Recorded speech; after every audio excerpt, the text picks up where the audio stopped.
I'm going to try and keep my feet planted today. My feedback from last time, the article, it's like going to Wimbledon. So I'm going to do my best. So I put my notes there, so I have to sort of come back here occasionally and read from them. Okay, so this morning I'm going to talk on sightedness. Now, if you're like me, you probably will have incredibly rich and highly stimulated lives, and you have a moment to yourself, and life is just fantastically busy. So much so, you sort of tend to forget about the people that are around you. You bump into people after a while and think, oh, I haven't spoken to you for ages. And it's almost like you forget those people that are around you and the closest to you. You then end up spending some time with them thinking, I really enjoyed this. Why don't we do it more often? And then the same thing happens again. And time lapses and you think, I haven't hooked up with that person again. And round you go in a merry-go-round. One of the funny things T says to me sometimes when we're going out is, what did I wear last time when I met with these people? And I'm like, I haven't got a clue. Haven't got a clue. I sort of don't notice those sort of things. Happens occasionally. So, who am I? For those that don't know me, this is a replica, well, not a replica of my business card, but it's meant to represent a business card. And a lot of business people in the business world use that as their identity. This is my card. This is my identity card. There you go. Tells you all about me on that particular card. But that's just a snapshot, isn't it? That's just a little tiny window into who I am as an individual. So to some people, I'm a dad. For another person, I'm a husband. For my parents, I'm their son. To my brothers and sisters, I'm a brother. To my friends, I'm a friend. And to my staff, I'm the boss. So I have all these different identities that people see in me. Life's great, isn't it? How often do you say that to yourselves out loud? Life is absolutely fantastic. I wouldn't change a single part of it because my life is so, so good. Well, I tend to get this occasionally after I've had an encounter with God. And for those few moments, or if it's a really good one, a few hours. If it's exceptional, a few days, I'm on cloud 9. And I think life cannot get any better than this. This is a fantastic feeling. I'm close to God, I'm hearing His word, I'm involved in doing stuff. It's just fun. And so some time ago, we started a series on the spirit of adventure. And I remember at the start of that, I was in quite a good place. And I thought, I'm going to get from A to B. It's going to be like this, fantastic. I'm going to get to the end before everybody else. The reality of it is, though, it ended up being a little bit like this. When you're wandering around thinking, how on earth is this thing taking so long to get to? Why can't I just go straight to the finish line? Why does it have to be so confusing? I sort of felt like I was stumbling around a little bit. Thinking, can't I just get to the end point? Can't I just get to the finish point? It will be so much easier. Why do there have to be difficulties? Why do there have to be diversions? Why do there have to be things that get in the way? And very soon you go from feeling like on cloud 9 and life is great to like this. Sink in and hold on to the ring. Jesus, please help me. Life just feels a little bit terrible right now. And I found myself going round and round in circles, from feeling great and pressed into God, to stumbling around in the dark for a little while, and then back into the hole. Anybody experience the same thing? Cool, a fair few hands. Don't you ever think to yourself, why does it always end up being like this? And so one day I said to God, right, time out. I'm done. I'm done with going around that silly old loop because it's just emotionally draining and it's spiritually draining. Definition of insanity is often said that it's doing the same thing over and over again, expecting a different result. So I thought to myself, well, how can this cycle stop? What am I doing wrong? Am I hearing God wrong? Am I doing something wrong? Am I not praying enough? Am I not seeing enough people? Why does it have to be like this? And should it be like this? And so I felt myself wandering around. And this was at a time when I was working over in Stratford, and I had that daily commute. And I had an interesting journey from the Stratford station to my offices. And as it was the rush hour, that's how I felt most mornings. Just walking through the crowds. There was loads and loads and loads of people. And then one day, all of a sudden, it wasn't quite a burning bush experience, but I'm going to use that as just an illustration. Where I quite simply said to God, it was after John had spoken about that time, that moment when he asked God to show how he saw people. And he goes, don't do it unless you want to experience it. And me being me, thought, I want to experience it. And so I did it. And my goodness. Everything changed. Something happened in my internal that day. And John said he couldn't talk about it for a long time. I know what he means. Because as soon as you do, something starts to just rise up in you again. And you just think, whoa. And so my commute to Stratford took on a whole different meaning. It wasn't just about getting to work. It was getting to work with my Father in heaven. And asking him what he had planned for that particular day.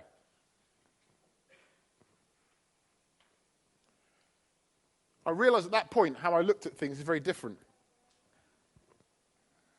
One of the things that frustrates T about me is when she'll talk about an issue, and as a man, what do you want to do?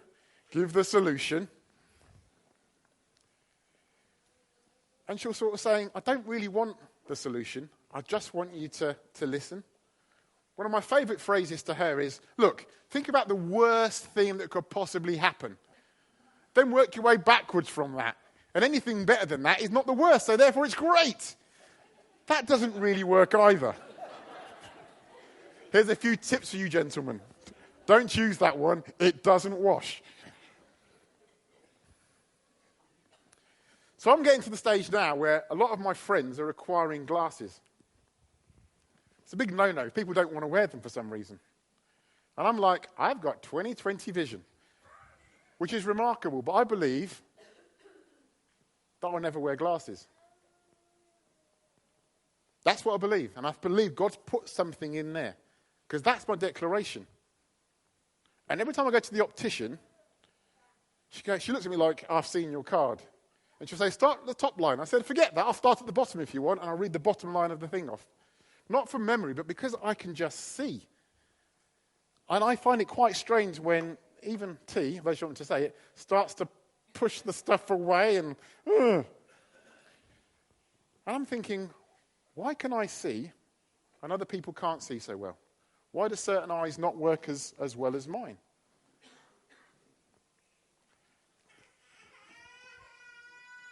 I realised I've become fairly desensitized from the world around me. Yeah, stuff starts to wash over. We start to become numb to it. The series that Jamie's doing at the moment about looking at various topics and stuff, I find that useful because it snaps me out of that desensitized mode, default position in myself, to say that's just how the world is. That's just how the world is. That's how the world has changed. Just put up with it. To a position of, that can't be right because that's not what God intended. What causes me to be on fire for him 1 minute and then feeling distant the next? That can't be right either. And so I knew in myself I wanted to have some sort of adjustment. And it started that day with saying to God, show me the world as you see it. I said, what is mine to do? I believe I have a purpose.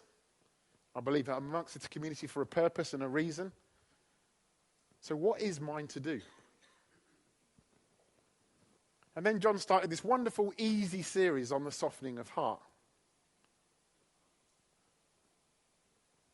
It's painful. If I was to summarize this series, for me personally, it's been painful. Why has it been painful? Because I do this a lot. And it gets really frustrating. Even earlier, during worship, I read a word or I read a phrase or I think about one of my friends that's in need. And something happens on the internal. Something, that thing, that compassion wells up inside me. And the only exit point I've worked out is my eyeballs. It's not a very manly thing to do, is it, Phil? Or Nathan? Or Hans? Or John? But I've seen these guys, Grant especially, well up and cry. And that goes against society, doesn't it? When you're a kid and you fall over, it's like, man up! Wipe your eyes.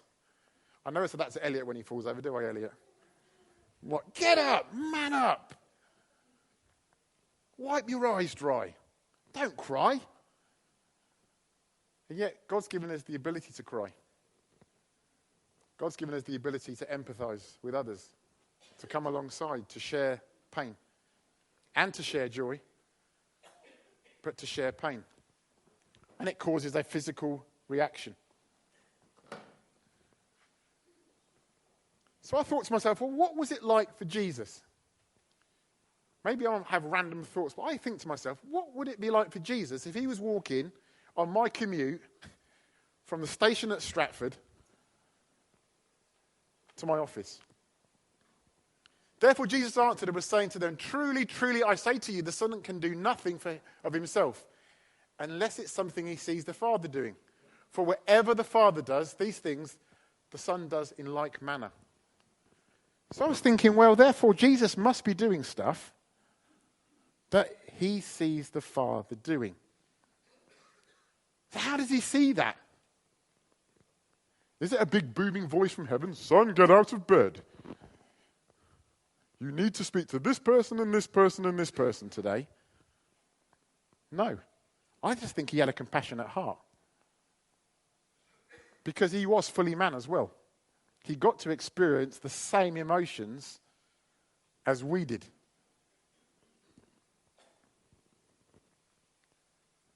And so I wanted to start to follow the Father's footsteps. I wanted Sightedness to be able to see where he was at work. Whether it be an area or an individual or a situation, I started to quite simply ask, God, what are you saying here? What are you showing me here? In each of these situations, I was taking it back to him. So much so, it became a habit. It wasn't the occasional thing, like I talked about before, with seeing a friend occasionally. It became more frequent. It became walking alongside. It became my first thought rather than my 20th thought. I started to say to him, what is this about? Help me pray differently. Help me see differently. Help me act differently. It helped me do all sorts of things in a very strange way to begin with, and it felt a little bit out of my comfort zone to start with. One of those things, actually, believe it or not, was standing up here on a Sunday morning and talking. I talked about labels the last time, didn't I?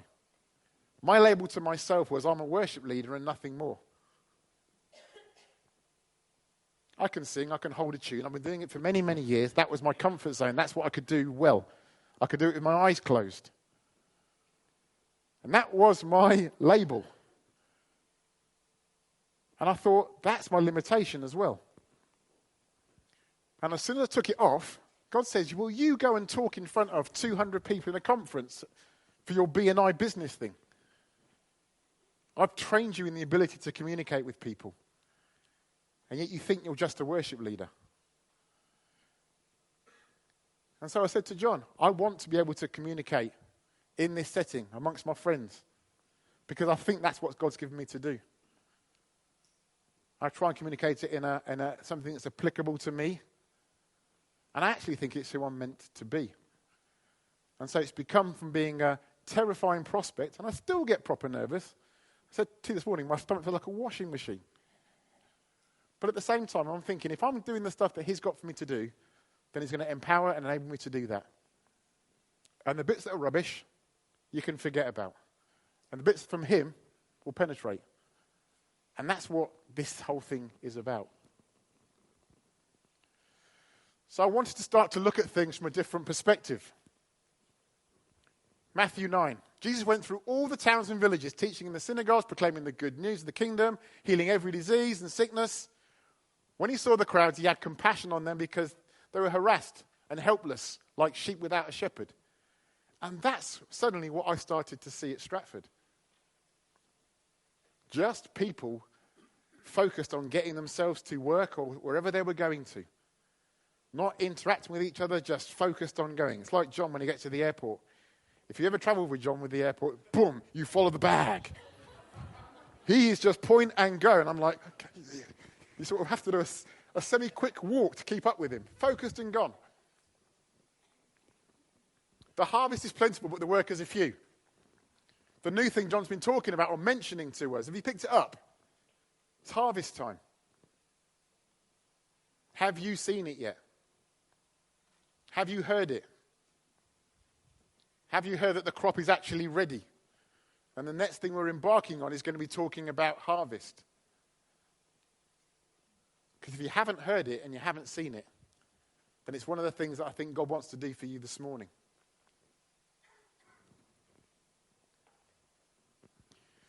So I went and picked out one day in the life of Jesus. Jesus had fairly boring days, I would imagine, occasionally. But look at this one day. He healed a paralytic that was brought to him. He also then taught about the forgiveness of sins. He dined out the tax collector and defended his position to the authorities that moaned about it.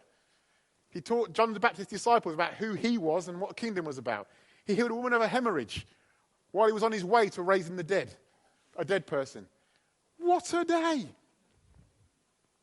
I was thinking in my entire life as a Christian, if I could just tick off that lot in my entire life, I would be so enthusiastic, thinking I've made a difference for the world. That's one day. When I showed T the list, she sort of said to me, yes, but that was Jesus. And I think that can be our response sometimes. But he was fully God, but also fully man. Fully God, but fully man. And therefore, who fancies a day like this? Anybody? One or two of us. When he got about his father's business. And his father's business was what? Making a difference. Proclaiming the kingdom. Meeting people in their need. Having compassion upon them. That's a proper day.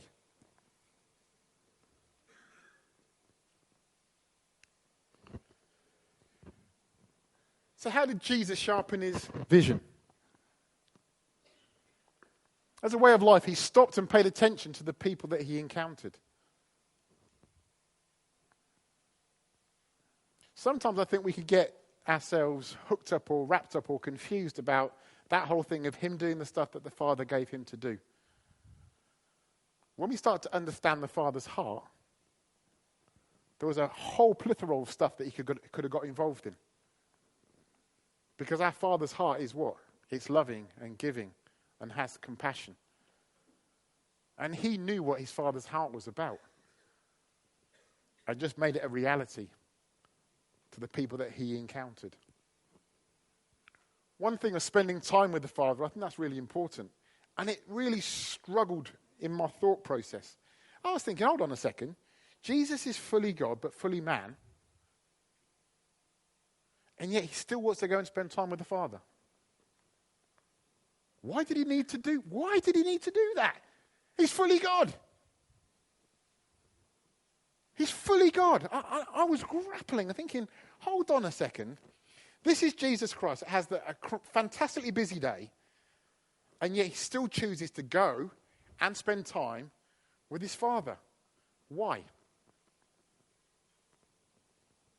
Because he wanted to interact with him.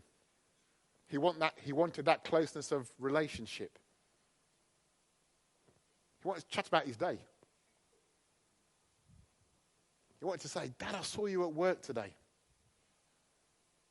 I saw you at work today.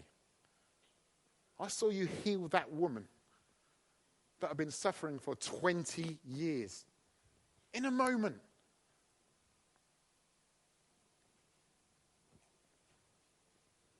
A lot of times when you look at the scriptures and stuff, the first thing Jesus tells his disciples to do is to what? Go and pray. There's something powerful in that. And sometimes I think we can get ourselves hooked up on that thing. Oh, that's really religious. And we're not religious. And we can make a religion out of not being religious. We have to be really careful. We can make a religion out of not being religious. So it's easy just to off it and think, well, if I do that, if I have a quiet time, if I spend time with my Father in heaven, then that will be religious. And we don't do religious, so therefore I'm not going to do it. And the only time you interact with him then, genuinely, is when you need something. And when stuff is getting really tough. Yes, God is interested in us talking that stuff through with him. But he's also interested in you, in the mundane tasks, in the everyday. How better to have interactions with him all the time, as opposed just to ringing the bell when it's a crisis. That's how you build a relationship. So first, Jesus called his disciples to prayer. And after they prayed, what did he do with them? He sent them out. They went and got busy. They went and chatted to people. They went and prayed for people, then came back all excited because what? It worked. My challenge to us as individuals is, after we've prayed, what do we do with it? God's given us an amazing toolkit, hasn't he? All those wonderful spiritual gifts are there. And my take on it is, we can practice on the body, but they're actually for the outside world. Most of our stuff is involved in this community with our friends and our families, when we minister to one another and stuff. I think there's more to go with that. I've seen that when I sit down, and it's ironic, isn't it, with my business B&I people. Every time I go out for food now, they are waiting for me to say something. They're waiting for me to start to unpack the kingdom. Because I've done it twice before, prompted by God. And it's cut through all the mundane, ridiculous chat about football, life, kids, universities, and starts to talk about real things for people. As I said, the last 2 times, the restaurant owners even stop what they're doing to sit down and listen in. And now, is that me? No. That's him working through me. That's me being ready and a willing vessel to be there as a delivery point. And it makes life interesting. Because what happens then? The following week at my BNI meeting, they're still talking about it. Not amongst themselves, but with other people in the room. So my group's about 100 odd so people.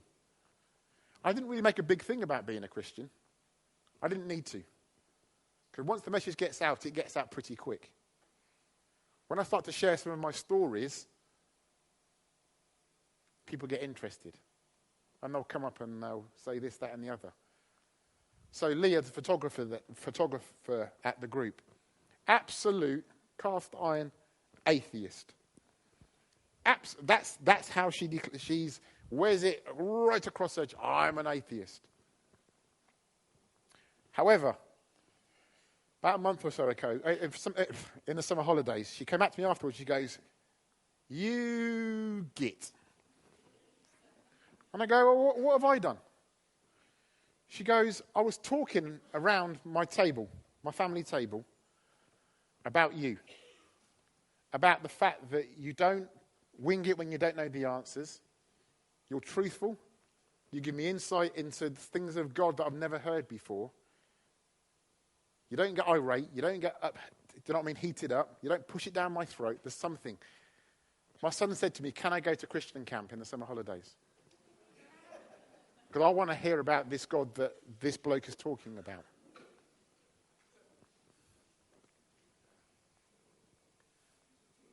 And he went and he met with Jesus.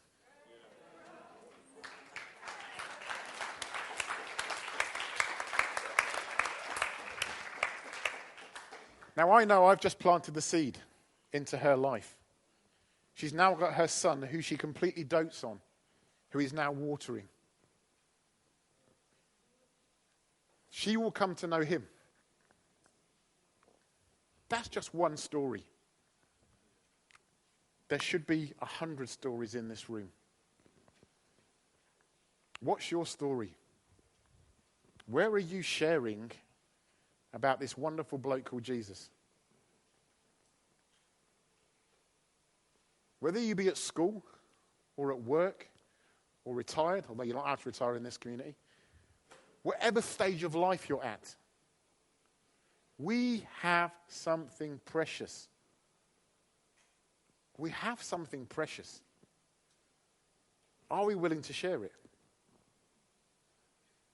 Because I believe the next season for us as a community is to be sharing a lot more. Is to be sharing a lot more. Not complex biblical passages, but just stories. I love stories. It was the way Jesus communicated. That's how he did it. He did it through stories. Some stories were complicated. Other stories were easy. But it enabled him to relate with the people in front of him. So where is your focus right now? Where's your focus?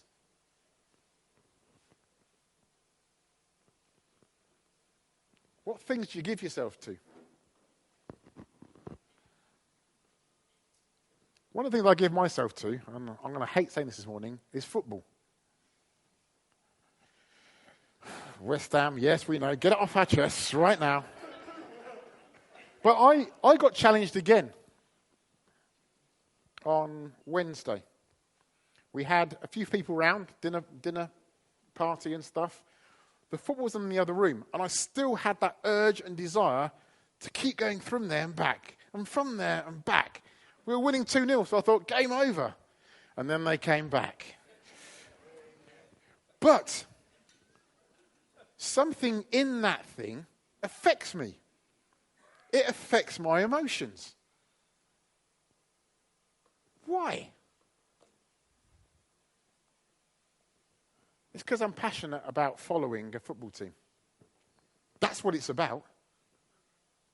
And that passion, if pointed at the wrong thing, can overtake and can consume. Some of you may be passionate about education. Some of us as parents can push that passion onto our children to say, you will succeed. You will do this and you will do that. You won't go out with your friends. You won't go to youth because you've got studies to do. Seek first the kingdom of God. Isn't that what he said? Suddenly, that whole thing of education, yes. Do I want my children to do well in education? Yes. But I'd much rather them know who my Father in heaven is and what their purpose in his kingdom is going to be. The rest of it can wait.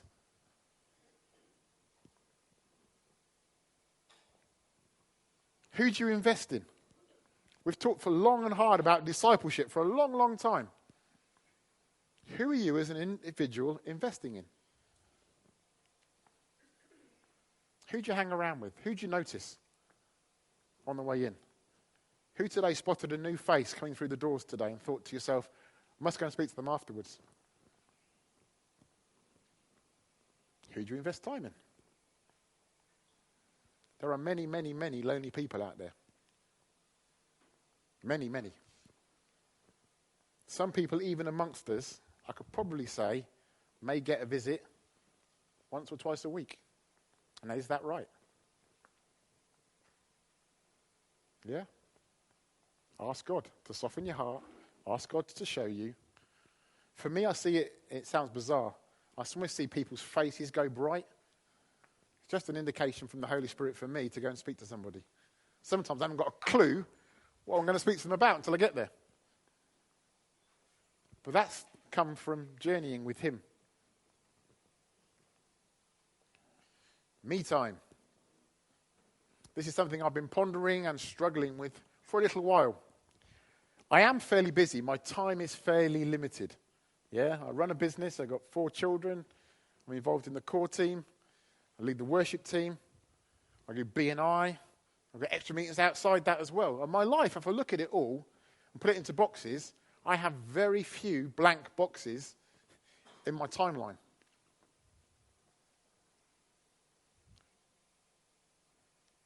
And I remember not so long ago, probably, in fact, no, more than that, probably about 8, 9 months ago, I thought to myself, look at my schedule, T. And literally we sat down and we thought, we've got nothing on tonight. Thank goodness for that. And then, bing! I get a text on my phone from Neil saying we've got a call to prayer. And my attitude at that moment in time needed some correction from my wife. I was like, this is my time. Somebody else can do it. And T graciously looked over to me and she goes, but what's God saying, Mark? I was like, yeah. Really? And yet I went with Neil and I ministered to the person, and that was life in there. Because I am sold out for him. I've given my life to him. Therefore, that includes my time, believe it or not. And I'm not saying we shouldn't have any free time at all. But at the same time, it's that willingness to lay aside our personal preferences and engage with him. There was an adventure right there that I could have missed out on if I dug my heels in and ignored the text.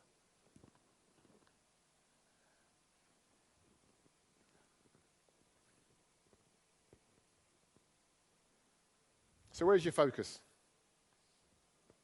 In all of these things, when life is great, when you're stumbling around and you haven't got a clue where you're going, when you've got that horrible sinking feeling, where is your focus?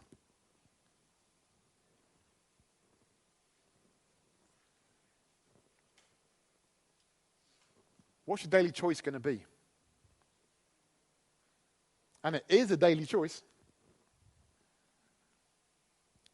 You can opt out of his way, or you can opt in. Opt out or opt in.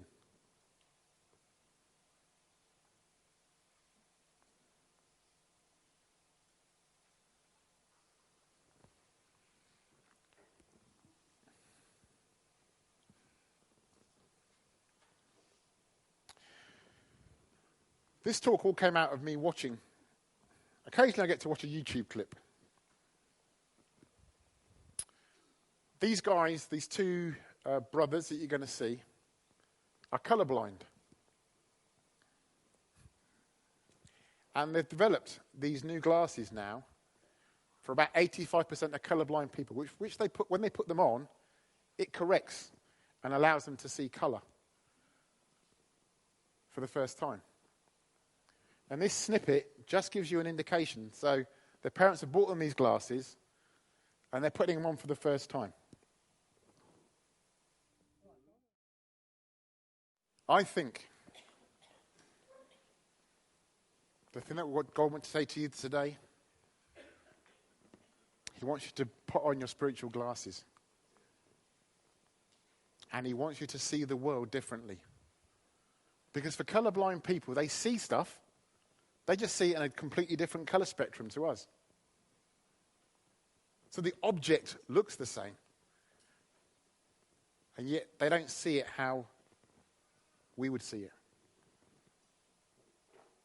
And so this morning, there's an invitation there to say to him, your Father in heaven, I want to see with spiritual sightedness. So the things that have looked normal up till now are going to look different. The situations that I've looked at many times will look different. A relationship that has broken down will look different.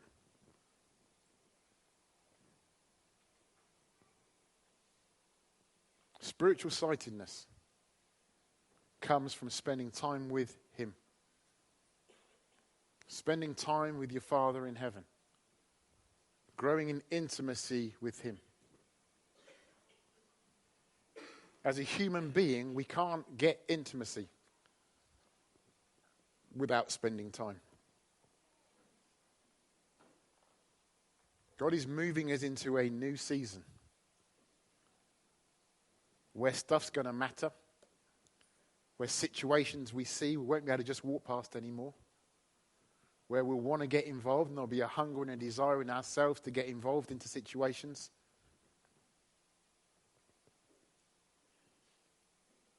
Our slogan as a church is we're a real people, serving a real God, and we're making a real difference. When was the last time you said that to yourself?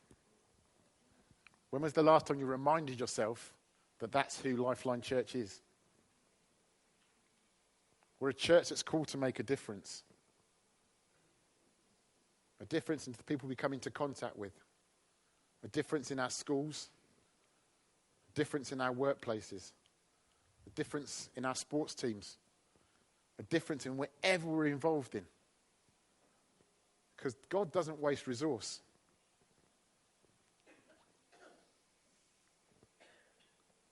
So, I want to spend more time with my Father. Who'd like to do that also? Who wants to fix their eyes on Jesus? Genuinely fix their eyes on him.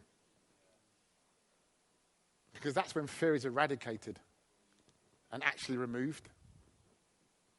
That's when the encouragement of him saying, come on, you can do it. I want to choose to see through his eyes rather than the tainted glasses of these world systems. And they are tainted. It's manipulated by media, it's manipulated by all sorts of stuff. I want to be moved by compassion. Not anymore for me personally, please. There's something, I can't explain it. It's that welling up. When I went to Soul Survivor with the young people this time, I was working through this softened heart thing anyway, before John even talked about it. And I said to him, wouldn't it be great if every single one of these young people, all of them, 100% had an encounter? I know I mentioned this before, I want to remind you. That was my prayer. That was my desire. That was my petition to my Father in heaven. We ticked them off during our time there. There was one time, it was the hottest day, they all wanted to go to this slip slide thing, and there was about 29 million bags of potatoes to peel. And so, there were so many potatoes, seriously. At least 29 million, definitely. 8 bags, something like that. And I released a couple of the people that were on dinner duty that day. And I said, no, you go and have some fun. Just as a prompt from God. And I sat there for 2.5 hours peeling spuds. Had the most amazing time with him. So when they came back and they were like, blimey, look at all those potatoes. And I said, that's potatoes. I spent some time with my Father in heaven. And he told me in that moment, 100% is what you asked for. 100% is what you're going to get.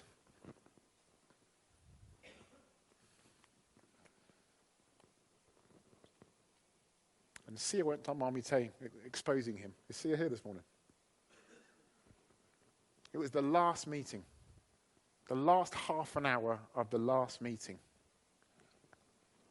And he turned around and he winked. And I said, that's 100%. Those are the prayers we should be praying. That comes out of a compassion and a desire. I want to see our young people go way past where we're at.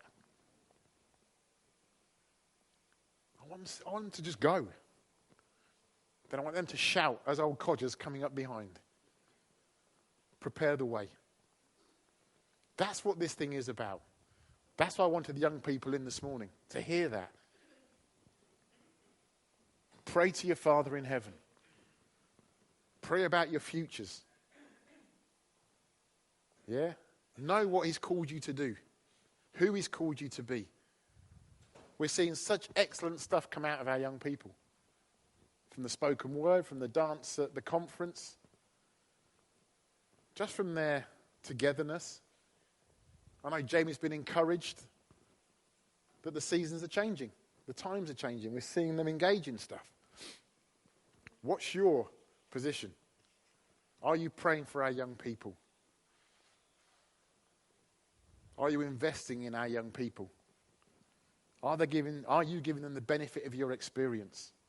Are you sharing your stories? That's what inspired me. I remember sitting down as a 5 or 6 year old boy in Daventry Methodist Church, which is the most boring church on planet Earth. I'm sure it's got the award. And yet, through people faithfully serving in that, I got introduced to this wonderful guy called Jesus. There was a guy in that church called Roger Hutchins. He passed away many years ago. He will never, ever know the impact he had on my life. Because whenever he came and spoke, he always focused his attention on the children. We didn't feel like an odd one out. We didn't feel like we had to, do you know what I mean? Not our point. This is that bit to disengage. And he always finished with, thanks for listening. And that's always stayed with me. He always came with a story. Whenever he was there, I was like, yeah, it's Roger. And he delivered simple truths about Jesus.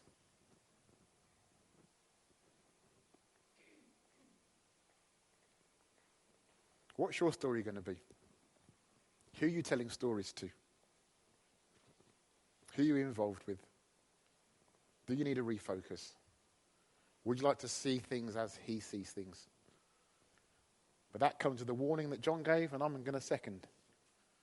When you do, things will never look the same again.